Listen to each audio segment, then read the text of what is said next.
This video is going to be a film study look at Nate Wiggins through 6 games of his NFL rookie season. Actually, 5 games he didn't play in Week 2 against the Raiders.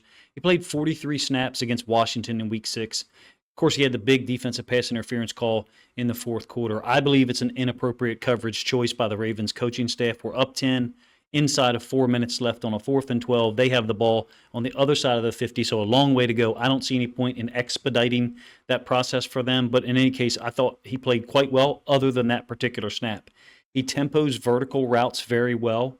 The back shoulder fade stuff is available often against Wiggins or Marlon Humphrey or Brandon Stevens for that matter, because we tend to play with inside leverage a little bit more often because of our speed with Stevens and Wiggins. I think he's got tremendous talent. I'm not nearly as worried about Nate Wiggins as some of the reactions from Ravens fans that I see on social media. I enjoy the fact that he's got a lot of speed and he can match vertical routes. I like when he does take inside position and takes away a slant. Him and Hamilton to one side is something I talked about a couple of weeks ago. When we go to our dime look, that's what I prefer.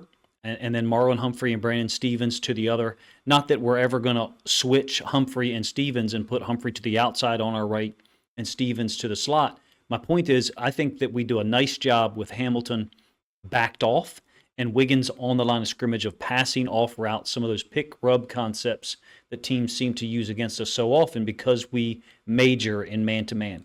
A little bit of film here from prior to Week 6. A couple of impact plays or coverage choices that he made. CeeDee Lamb went into the outside. He's late on the slant, in my opinion. He gets the forced fumble. I didn't think he played well in this game against Dallas. In fact, in our Discord during the game, I said if it were me, I think I'd get him off the field. But the Ravens are committed to Humphrey as a nickel corner, Hamilton as a dime linebacker, and then Wiggins as the left outside corner. You really can't get it done any other way unless or until Arthur Millette comes back. That could impact the amount of snaps that Wiggins plays. I think it's a good thing. I understand that people will say, well, we drafted him in the first round. We want to get him to play as many snaps as possible. To me, it's about preserving Marlon Humphrey as much as possible. And if there's situations where Wiggins is our left corner, Millette is our nickel, Hamilton is the dime backer, and then Stevens playing right outside corner, I'm fine with that. Another option that I want to bring up is Humphrey and Wiggins as our 2 outside corners on some of these 3rd and 7s where we know teams are targeting Brandon Stevens as the backside receiver. So basically, ball on the left hash for the offense, right hash for our defense. I wonder about the opportunity to actually get Brandon Stevens off the field some. I want him on the field as much as possible. He generally plays 100% of the defensive snaps, but he is a magnet in some of those moments.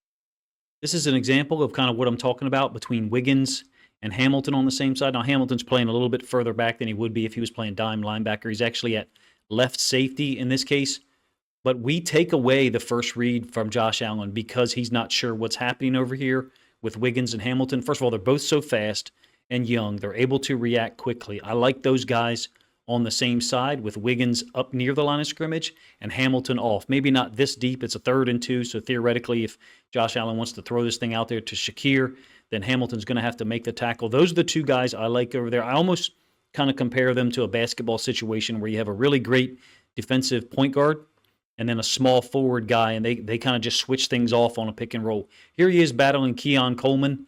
I think Coleman did beat him on one vertical route during that game, that home win against the Bills, but he matches up well with these bigger, stronger receivers than maybe some of us would have presumed because of his size. I think 172, 175-ish when we drafted him. Of course, he'll put on pounds and become more savvy and more aware during the game. I thought last week 2 weeks ago, he had a great rep against T. Higgins.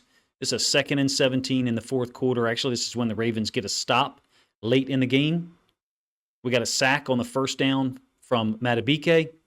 And then on this second down, he comes from all the way across the field in man against Higgins. If Higgins was to be matched up against him 10, 12 targets in a game, do I think Higgins would make his share of catches? Absolutely. He's super talented. He's 6'4", 220-some pounds. Wiggins, in my opinion, showed well. He only played 21 snaps against the Bengals. I can't recall, actually, to be honest with you, if he got hurt in that game, but you can see he's in recovery mode here, recovery position, trying to catch up to Wiggins. There's a little bit of pressure. Trying to catch up to Higgins, There's a little bit of pressure from Matabike winning against their right tackle, and as a result, maybe the throw doesn't have as much on it, but the arrival time of Wiggins, I think, is what's important here.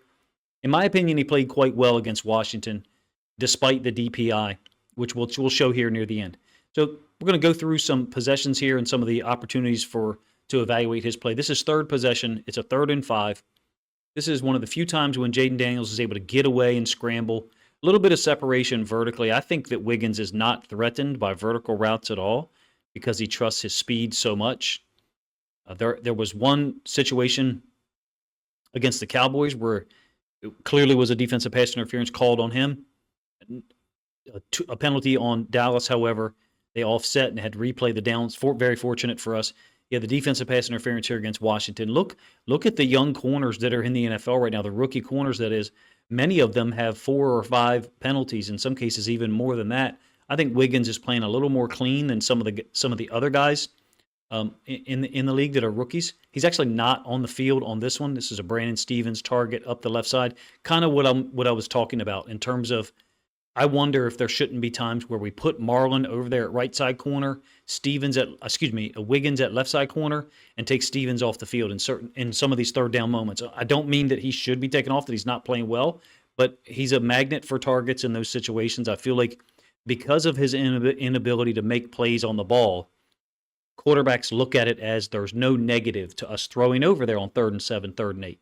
We're either going to get a completion, maybe a DPI because he's very handsy, makes contact with the receivers. Hopefully I'm explaining this in a way that makes sense.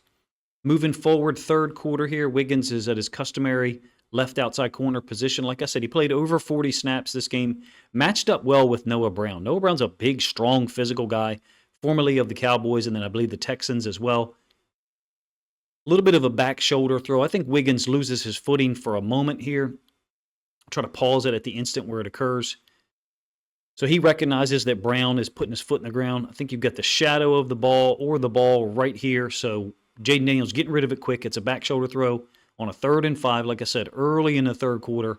And he's not able to just stick his cleats in the ground and then redirect. You can see he kind of slips a little bit, but he's able to recover. That's the 3rd time I've seen him do this, and I mean including the preseason, such that it's a back shoulder type throw, almost a comeback to his side, and he's able to kind of regain his footing after slipping or sliding a little bit. So he's a superb athlete. We're getting what we wanted from an athletic standpoint, in my opinion. I'm not worried about him really in any coverage situation other than deep balls where he might commit a defensive pass interference call. So maybe a similar dynamic to Brandon Stevens from that standpoint.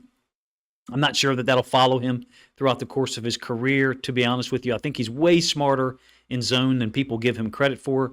This is him in a cover 2. I'm going to try to pause this a couple of times. 3rd and 6. And he's taking outside leverage here in zone. He's going to get depth because he's not sure what's going to happen with the inside receivers here.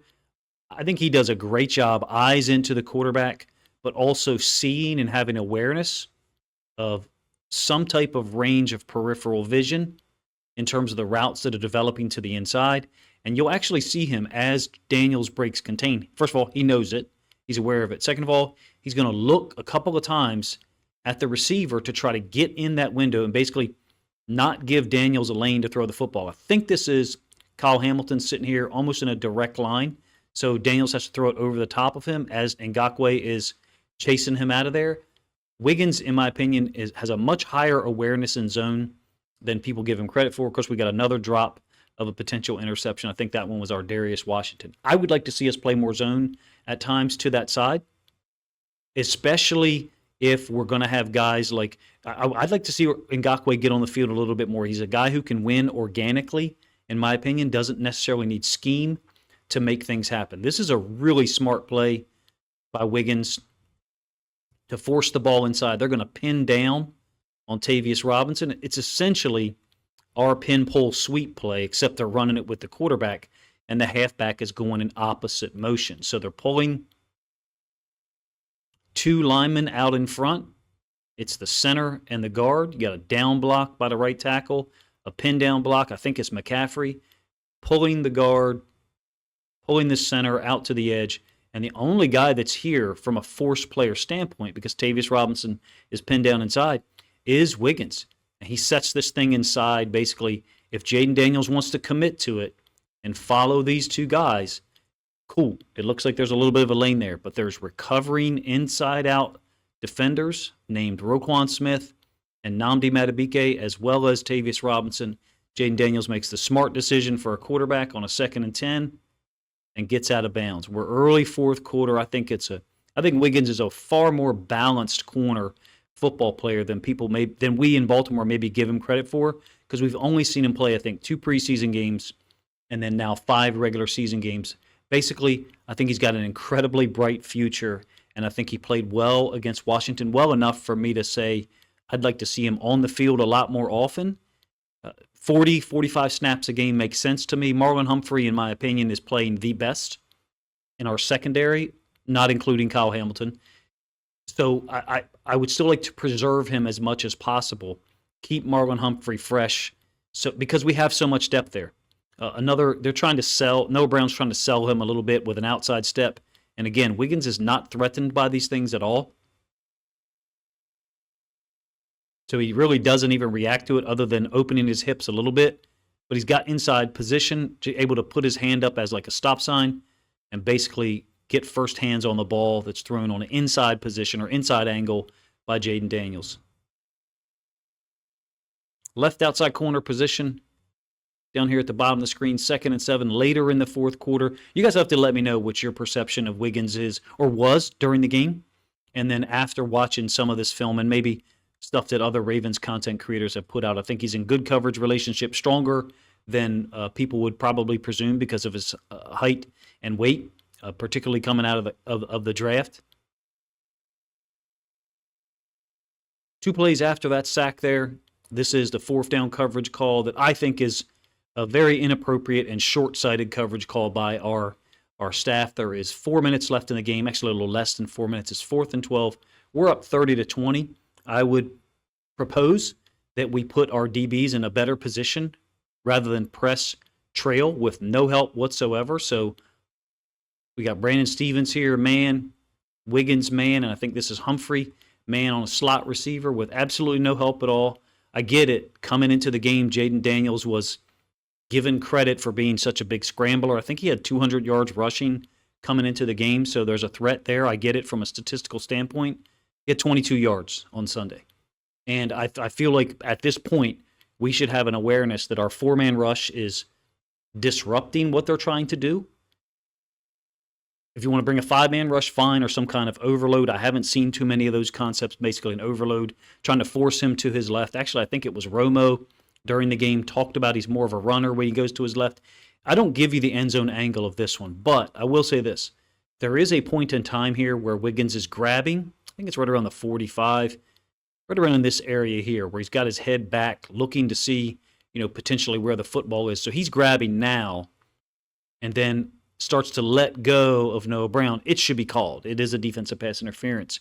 In my opinion, I put a little bit less weight of responsibility on Wiggins there. I think that we should be more responsible on a 4th and 12 with up a 10-point lead. I wouldn't want to, let's do it this way. I wouldn't want to give up.